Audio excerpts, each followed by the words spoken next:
The first liberal South Korean president in nearly a decade expressed intentions to open up relations with the North. But with the reclusive state having further isolated itself from Seoul and the rest of the world, it will be difficult to reach out right away. According to our Kwon Jang-ho, there's a bumpy road ahead for the so-called Sunshine Policy 2.0 or Moonshine policy.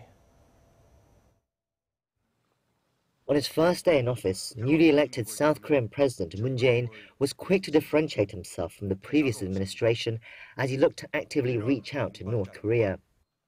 한반도의 평화를 위해 동분서주하겠습니다. 필요하면 곧바로 워싱턴으로 날아가겠습니다. 베이징과 도쿄에도 가고 여건이 조성되면 평양에도 가겠습니다. But that immediately raised many questions. What are those right conditions and how soon can they be reached? North Korea has to show sincere intent towards talks and intent towards denuclearization. Only if those requirements are met can talks realistically be an option, so it's unlikely to happen right away.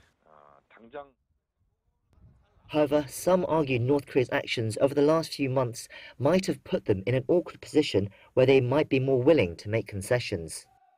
The U.S. has stated a possible military action, and even China has been putting pressure on the regime. North Korea is severely isolated from the international community at the moment. Currently, the only way out of that corner is by re-engaging with South Korea. If Moon is willing to open up relations with North Korea again, another question is to what extent. Reopening of the joint industrial complex in Kaesong and resuming tours of the North Mount Kumgang have been suggested, but there are concerns they could violate strict economic sanctions put in place by the UN Security Council last year. But there are other avenues Moon could pursue. Humanitarian options such as the reunions for separated families or aiding North Korean infants could be something that President Moon can offer to Pyongyang soon. Although it's still very early in Moon's presidency and there are still many factors that could affect all outcomes, the doors to reconnect with Pyongyang have been opened.